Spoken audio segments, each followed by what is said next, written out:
अस्सलाम वालेकुम, welcome again. मैं हूं आपका मेज़बान मोहम्मद गयासुद्दीन। तो अल्हम्दुलिल्लाह हमारे पास आमों की तमाम किस्म की वैराइटीज़ मौजूद हैं। सिंधरी, अनवर लटोर हो गया, चौंसा, बहुत सारे हमारे पास आम हैं। जो दोस्त लेना चाहें, अनवर लटोर को जो है तमाम आमों का बादशाह कहा जाता है। ये बहुत मीठा है, लजीज होता है, इसका टेस्ट बहुत ही अच्छा होता है।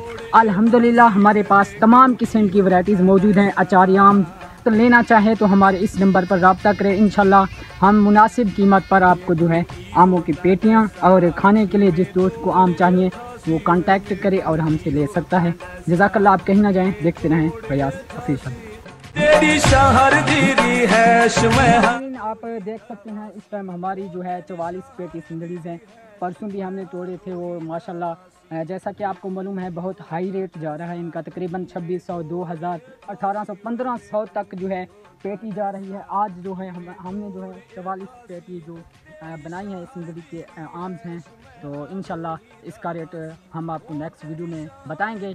जो दोस्त हमसे लेना चाहे कांटेक्ट कर सकता है। हमारा ये नंबर स्क्रीन पर आप देख सकते हैं। तो इंशाल्लाह नेक्स्ट वीडियो के साथ मिलेंगे। तब तक अपने होस्ट मोहम्मद गयासुद्दीन को इजाज़त दीजिए। अल्लाह हाफिज़।